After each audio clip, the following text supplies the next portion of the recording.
സുദീപിന്റെയും ജയസുധയുടെയും കല്യാണത്തിന് സമ്മതിക്കണമെന്നും അച്ഛൻ്റെ ഈ ഭ്രാന്തികളി മാറ്റണമെന്നും സദാശിവൻ പിള്ളയോട് ശ്രുതി പറയുന്നു. വിഷമവൃത്തത്തിലാവുന്ന സദാശിവൻ പിള്ള അച്ഛൻ ഒരു കുഴപ്പവുമില്ലെന്ന് ഡോക്ടറോട് പറയുന്ന ശ്രുതി. അച്ഛൻ്റെ ഈ നല്ല മാറ്റത്തിന് കാരണക്കാരി ശ്രുതിയാണെന്നും അതുകൊണ്ട് ഇവിടുന്ന് പോകരുതെന്നും ശ്രുതിയോട് പറയുന്ന സവിത.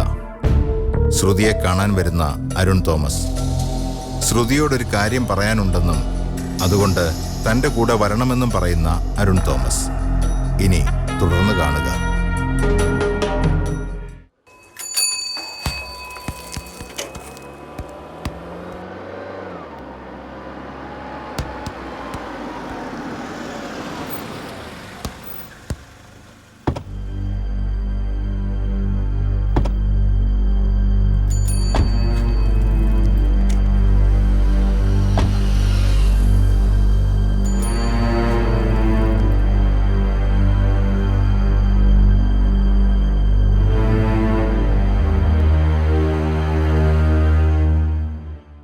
വിളിച്ച വിളി കേൾക്കണ മാതാവ, എൻ്റെ നന്മയിലും വളർച്ചയിലും കൂടെ നിന്ന ശക്തി. ഒരു കുമ്പസാരത്തിന് ഇതിലും വലിയ വേറെ സ്ഥലം ഉണ്ടാവില്ല. മനസ്സിനകത്തെ എല്ലാ സങ്കടങ്ങളും പറഞ്ഞു തീർക്കാനാ ഞാൻ തന്നെ ഇങ്ങോട്ട് കൊണ്ടുവന്നത്. മനസ്സിനകത്തിരുന്നത് പറഞ്ഞങ്ങോട്ട് ഒഴുക്കിക്കളയാൻ. അതാ സത്യം. ഒരു വിശ്വാസം നല്ലതാരുൺ സർ. ജീവിതത്തിലെ തെറ്റുകൾ കുറയും. എന്നിട്ടും തെറ്റ് ചെയ്യുന്നവന് മനുഷ്യരുടെ ഗണത്തിൽ കൂട്ടാൻ കഴിയില്ല.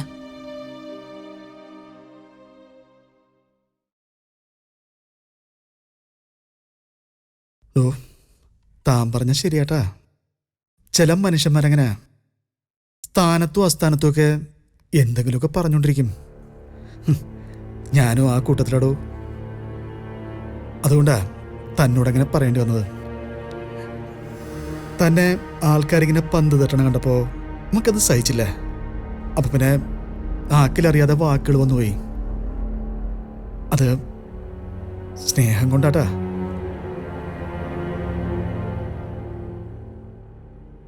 എത്ര എളുപ്പത്തിൽ അരുൺ സാർ പറഞ്ഞു തീർത്തു. വാവിട്ട വാക്കും കൈവിട്ട ആയുധം ഏർപ്പെടുത്തുന്ന മുറിവുകൾ എത്ര ആഴത്തിലുള്ളതാണെന്ന് അരുൺ സാറിന് അറിയാമോ? പ്രത്യേകിച്ച് ഒരു പെണ്ണിന്റെ ചാരിത്രം മുറിവേൽക്കുമ്പോൾ. അതിലേറെ എന്നെ വേദനിപ്പിച്ചത് അരുൺ സാറിന്റെ മനോഭാവമായിരുന്നു. അതുകൊണ്ടാ ഇനി അവിടെ തുടരണ്ടെന്ന് തീരുമാനിച്ചത്. തനിക്കത് തീരുമാനിക്കാം. അതിന് തന്നെ തെറ്റു പറയാൻ കഴിയില്ല. ഞാനിതുവരെ തൻ്റെ ഭാഗത്തുനിന്ന് ചിന്തിച്ചിട്ടില്ല.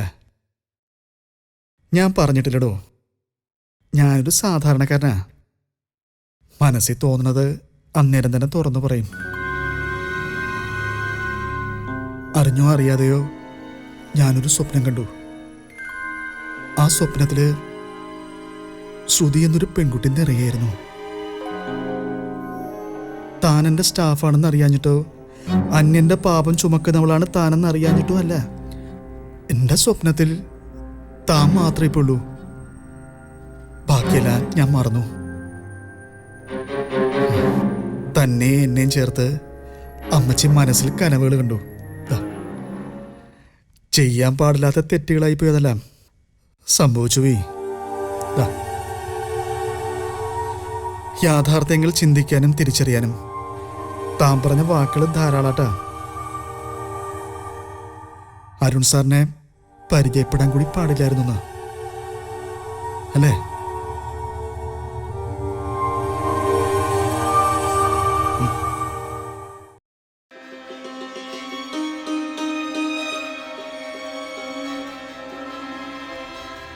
ഞാൻ അരുൺ സാറിനെ ആദ്യം കണ്ടത് വേദിയോടെയാ.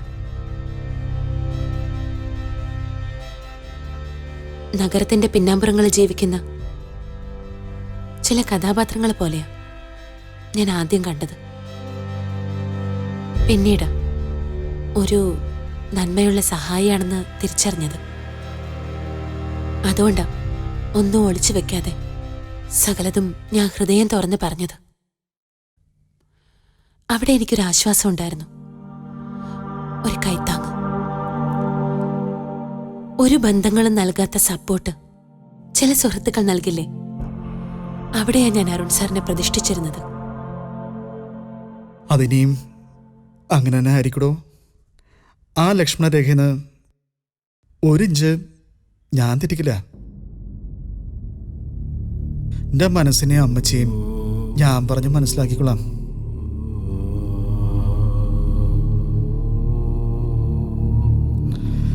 അതുപോട്ടോ താൻ മനസ്സറിഞ്ഞ് പ്രാർത്ഥിക്കേ, തന്നെ ഈ മാതാവ് കാക്കും. വേദങ്ങളിൽ പറയണ്ട്, കഴുകന്റെ കാൽക്കീഴിൽ കരുണയ്ക്ക് വേണ്ടി കേഴുന്ന നിസ്സഹായരെ അവൻ കരങ്ങളിൽ കൂരിയെടുത്ത് സംരക്ഷിക്കുന്ന. താനും അങ്ങനെ സംരക്ഷിക്കപ്പെടും. അതെന്റെ വിശ്വാസ. താൻ പ്രാർത്ഥിച്ചോ?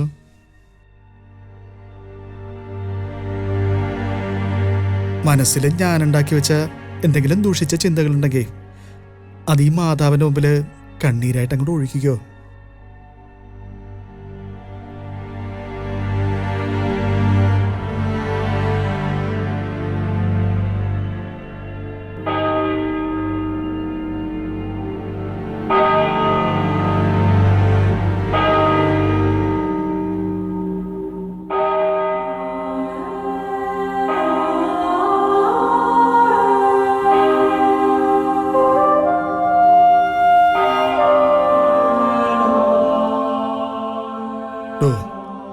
താനെടുക്കുന്ന തീരുമാനം എന്താണെങ്കിലും അത് നല്ലതിനായിരിക്കും. തന്നെയും തൻ്റെ കുഞ്ഞിനെ അവൻ സ്വീകരിച്ചാലും, ഇനി അതല്ല അവനും അവൻ്റെ കുടുംബക്കാർക്കും അതിനെ ദാനമായിട്ട് കൊടുത്തിട്ട് പോയാലും, താനെടുക്കുന്ന തീരുമാനം അത് ശരിയായിരിക്കും. വിളിച്ചാ വിളിപ്പുറത്തെത്തുന്ന ഈ മാതാവിൻ്റെ അനുഗ്രഹം തനിക്കുണ്ടാവും.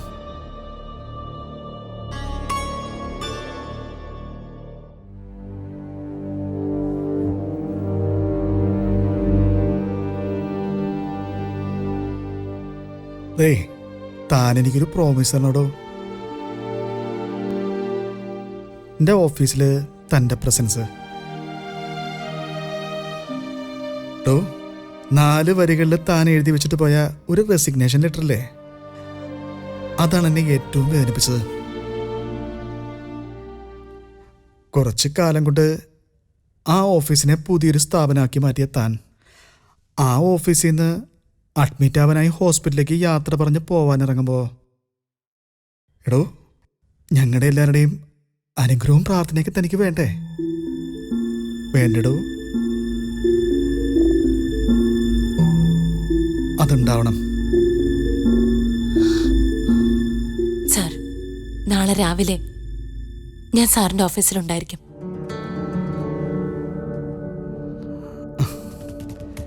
എൻ്റെ മാതാവേ,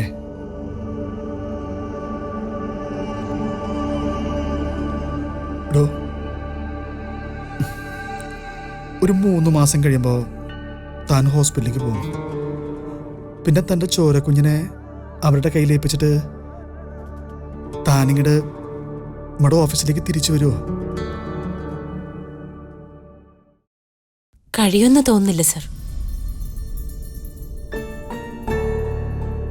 എന്റെ ഹൃദയം പറിച്ചെടുത്ത് അവരെ ഏൽപ്പിക്കുന്നത്. ആ വേദനയും പേറി ഒരു കാഴ്ചക്കാരിയെ പോലെ ഈ നാട്ടിൽ നിൽക്കാൻ എനിക്ക് കഴിയില്ല. ഞാൻ പോവും, കടലിൽ കിടന്ന് മറ്റൊരിടത്തേക്ക്, ഇവിടം വിട്ട് ദൂരെ. പിന്നെ ഈ മനസ്സിലേക്ക് ഞാൻ വരില്ല ഒരിക്കലും.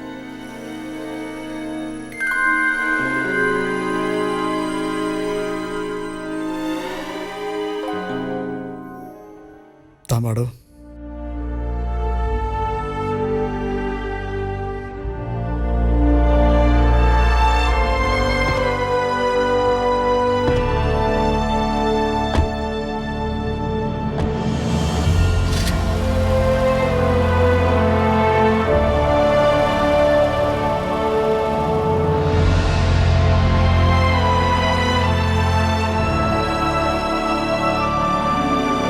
ഒരു കാര്യത്തില് ശരിയാ.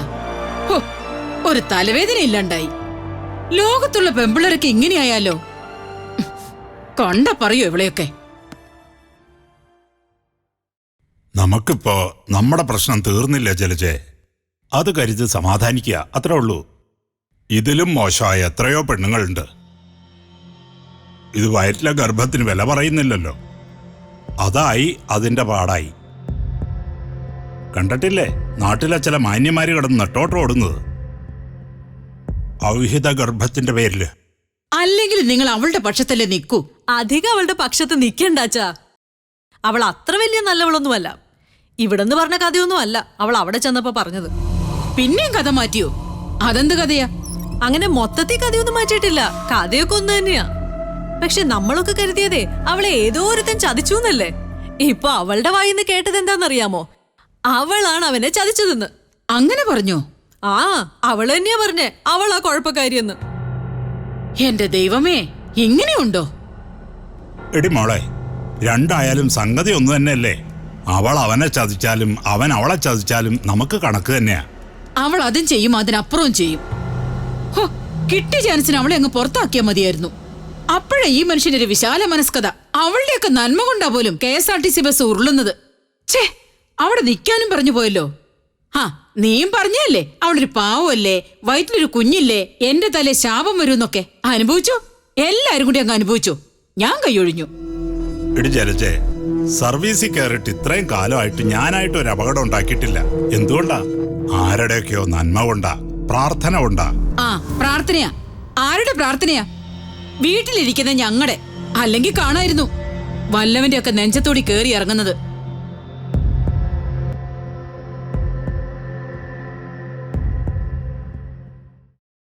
പിന്നെ അമ്മേ, ഞാൻ സുദീപേട്ടനോട് പറഞ്ഞിട്ടുണ്ട് അവളായിട്ട് അധികം അടുക്കാൻ നിൽക്കണ്ടെന്ന്. അവളുടെ ഒരു കാര്യം അന്വേഷിക്കരുതെന്ന് ഞാൻ പറഞ്ഞിട്ടുണ്ട്. പക്ഷെ അവിടെ എല്ലാവർക്കും അവൾ എന്ത് കാര്യമാണെന്ന് അറിയോ? പ്രത്യേകിച്ച് പിള്ളേ ചാച്ചന്. അതെന്തുകൊണ്ടാ? അവൾ അവരെ സ്നേഹിക്കുന്നതുകൊണ്ടാ. സ്നേഹം കൂടിക്കൂടിയാ ഇപ്പൊ ഭ്രാന്തായത്. ഇന്നില്ലേ, ഇന്ന് പിള്ളേ ചാച്ചൻ ഭയങ്കര വയലന്റ് ആയിരുന്നു. ഡോക്ടർ വന്ന് മരുന്ന് കൊടുക്കാൻ നോക്കിയിട്ട് ഒന്നും സമ്മതിച്ചില്ല. പക്ഷെ ശ്രുതി വന്ന് സംസാരിച്ചപ്പോഴത്തേക്ക് അങ്ങ് നോർമലായി, നല്ല കുട്ടിയായി. എന്തൊക്കെ ഉണ്ടെങ്കിൽ എന്താ, തന്ത ഇനി ഭ്രാന്തനായില്ലേ? അയ്യോ, ഇനിയത് കുടുംബപരമായിരിക്കോ? ആൾക്കാരൊക്കെ പറയുന്നത് ഇത് തലമുറ തലമുറയായിട്ട് ആർക്കെങ്കിലും ഒക്കെ വരുമെന്നാ. ഇന്നാള് രവിയും പറഞ്ഞത് കേട്ടില്ലേ, രവിയുടെ മുത്തച്ഛന് ഇങ്ങനെയൊക്കെ ആയിരുന്നു എന്ന്. ആകെ കൂടി ഉള്ളത് 2 ആൺതരിയ. നീ ഒന്നും മിണ്ടായിരിക്കും ജലജെ, അങ്ങനെയൊന്നും വരണമെന്നില്ലല്ലോ. ഒരു പ്രശ്നം കഴിയുമ്പോ അടുത്തത്. ഇതെന്തൊരു ഗതികേടാണാവോ? ആ, ഇനിയിപ്പൊ പറഞ്ഞിട്ടൊന്നും ഒരു കാര്യമില്ല.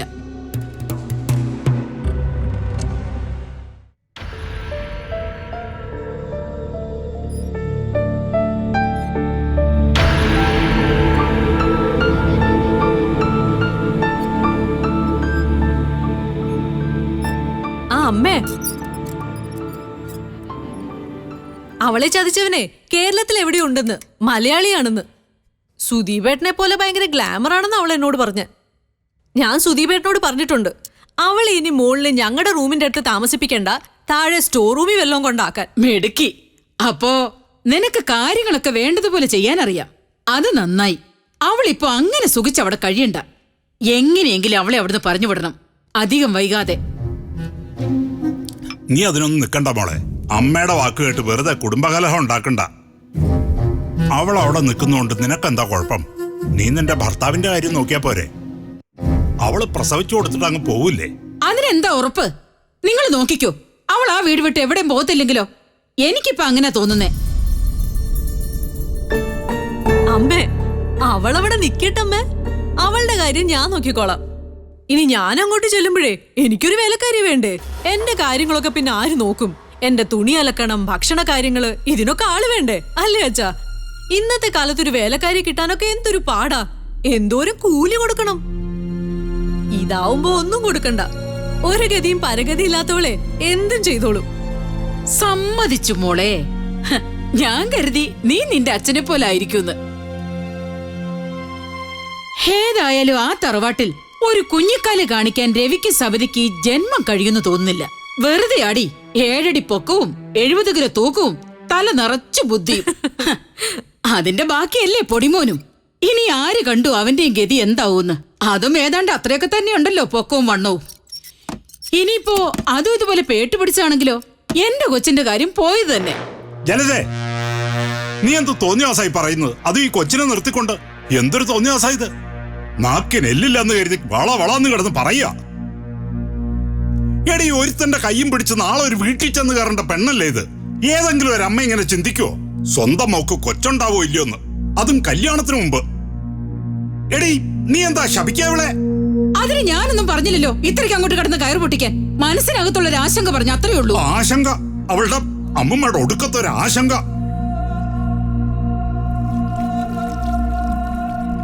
നിന്റെ അച്ഛന്റെ തനിക്കുണം കണ്ടോ? എടീ, നിനക്ക് ബോധമുണ്ടോ? എവിടെ? ആ കുടുംബത്തിൽ ആർക്കും ഇല്ലല്ലോ. എടീ, ഇതിനൊക്കെ മുകളിലിരിക്കുന്ന ഒരു ശക്തിയുണ്ട്, ദൈവം. അങ്ങേര് തീരുമാനിക്കും ആർക്ക് എന്ത് കൊടുക്കണം, എപ്പ കൊടുക്കണം, എങ്ങനെ കൊടുക്കണം എന്നൊക്കെ. ചിലപ്പോ ഉള്ളവന് വാരിക്കോരി കൊടുക്കും, ഇല്ലാത്തവനൊന്നുമില്ല. എടീ, നിനക്ക് 2 മക്കളെ കിട്ടിയതേ നിന്റെ മാത്രം പുണ്യമല്ല, ആരുടെയൊക്കെയോ പുണ്യ. അതിങ്ങനെ എണ്ണം പറഞ്ഞ് തൊട്ട് കാണിക്കാൻ പറ്റില്ല. അതിൽ അഹങ്കരിക്കല്ല വേണ്ടത്. ഹാ,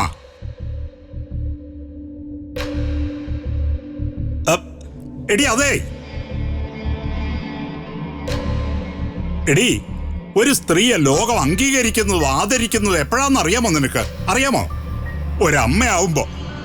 അപ്പൊ അവൾ ഒരു ദൈവമാ, ദൈവം. സൃഷ്ടി ദൈവത്തിന് മാത്രമേ കഴിയൂ, മനസ്സിലായോ? എടി, പൂക്കുകയും കായ്ക്കുകയും ചെയ്യാത്ത മരങ്ങളെ മനുഷ്യർ വെട്ടിക്കളയും. ഒരു ജീവന്റെ വില അറിയണോടി.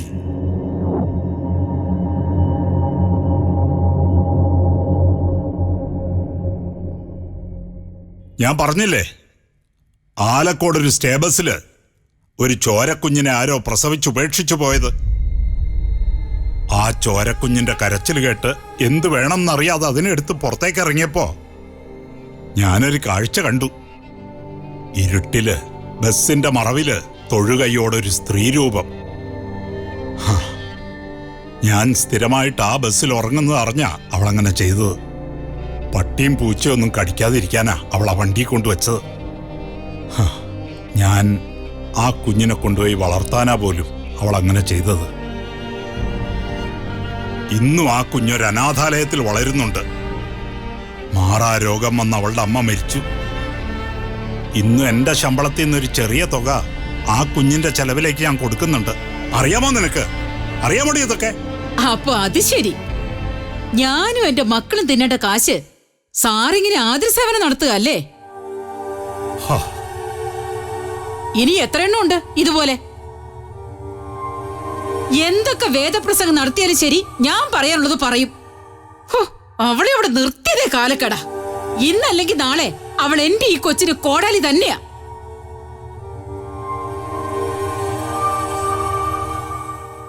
ഇവളെ ഒന്നും ഗുണദോഷിച്ചിട്ട് ഒരു കാര്യമില്ല.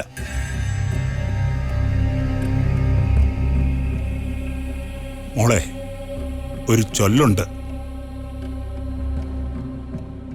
നീചഹ കലഹമിച്ഛന്തി എന്ന് വച്ചാൽ ദുഷ്ടമനസ്സുള്ളവർ കലഹം ആഗ്രഹിക്കുന്നു, നല്ലവർ തമ്മിൽ ചേരാനും. അത്രേ ഉള്ളൂ.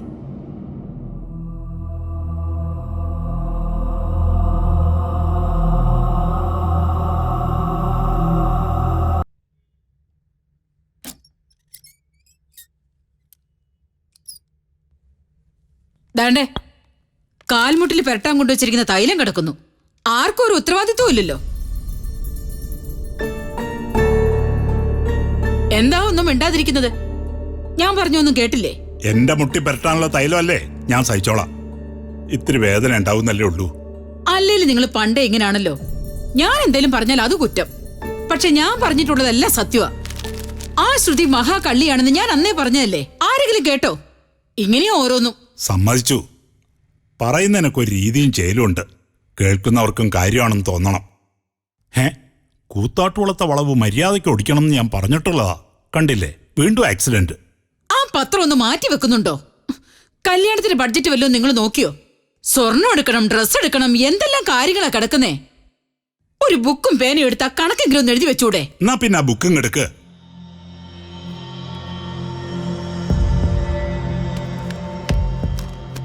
അവിടെയല്ല, താഴെ.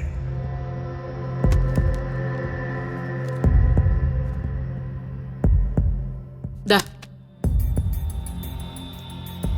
സ്വർണം കുറഞ്ഞത് 50 പവനെങ്കിലും വേണം. 50 പവനോ? ഹ, എടീ, അപ്പുറത്തെ ശങ്കരേട്ടന്റെ പലചരക്കടന്ന് തൂക്കി മേടിക്കുന്നതല്ല സ്വർണം. പിന്നല്ലാതെ എന്റെ കുഞ്ഞിനെ പിന്നെ വെറും കൈയോടെ ഇറക്കി വിടണോ, അതോ കുർത്താല കെട്ടി ഇറക്കി വിടണോ? കുറഞ്ഞത് 50 പവനെങ്കിലും വേണം. അ, ഇന്ന് സാധാരണക്കാര് പോലും 10-30 പവൻ കൊടുത്താ ഇറക്കി വിടുന്നത്. അതിപ്പോ 50 പവൻ എന്ന് പറഞ്ഞ ഏതാണ്ട് 10-13 ലക്ഷം രൂപയാവും. അത് മാത്രമല്ല, കല്യാണ ഡ്രസ്, മണ്ഡപം, സദ്യ, തലേന്നത്തെ പാർട്ടി, എല്ലാത്തിനും നല്ലൊരു തുകയും കൂടി ആവും. അതേതാണ്ട് ഒരു 6-7 ലക്ഷം രൂപ വരുമായിരിക്കും. അപ്പൊ മണ്ഡപത്തിലേക്ക് പോകാനുള്ള ബസ്സോ? അത് ഞാൻ നമ്മുടെ KSRTCയുടെ വോൾവോ ബസ് ബുക്ക് ചെയ്തിട്ടുണ്ട്. ഇനി കാശ് അടച്ചാ മതി. ദേ, കത്തിച്ചു കളയും ഞാൻ. ഒരു KSRTC, ഇവിടെ ഒരു വോൾവും വേണ്ട. ഛേ, ഇങ്ങനെ നാണമില്ലാത്തൊരു മനുഷ്യൻ. ടൂറിസ്റ്റ് ബസ് തന്നെ വിളിക്കണം. അയ്യോ, അതൊന്നും വേണ്ട. ടൂറിസ്റ്റ് ബസ് എന്ന് പറയുമ്പോ 10-30,000 രൂപയാവും. പിന്നെന്താ, കല്യാണത്തിന് വരുന്നവരെ നടത്തിക്കൊണ്ട് പോവോ? അയ്യോ, എല്ലാം കൂടി കണക്കൂട്ടി വരുമ്പോ 10-20 ലക്ഷം രൂപയാവും. എന്റെ ജലജെ, എന്റെ തല പെരുക്കുക. പിന്നെ എന്താ ഡ്രൈവർ സാർ വിചാരിച്ചത്? കല്യാണം എന്ന് പറഞ്ഞ കുട്ടിക്കളിയാണെന്നോ? ഒരു കൊച്ചുണ്ടായപ്പോ മുതലേ ഞാൻ പറയാ, പെൺകൊച്ച നോക്കി നിൽക്കെ വളരും, അതിനിച്ചിരി പൊന്നും പണവും ഒക്കെ കുറേശ്ശെ ഉണ്ടാക്കി വെക്കണോന്ന്. അന്ന് എന്നെ കളിയാക്കി. ഇപ്പൊ ഇരുന്ന് കണ്ണ് തല്ലിയിട്ടും തല വെരിപ്പിച്ചിട്ടും കാര്യമൊന്നുമില്ല. അല്ല, ഇപ്പൊ എത്രയുണ്ട് ഡ്രൈവറുടെ ബാങ്ക് ബാലൻസ്? അത് PF-ഉം ചിട്ടിയും പാട്ടമൊക്കെ പിടിച്ച ഒരു 10-12 ലക്ഷം രൂപ കാണും. എന്ന് കിട്ടും. അല്ല, സർക്കാർ കാര്യമല്ലേ? ബാക്കിക്ക് എന്ത് ചെയ്യും? ആരോട് കെഞ്ചും? പറ.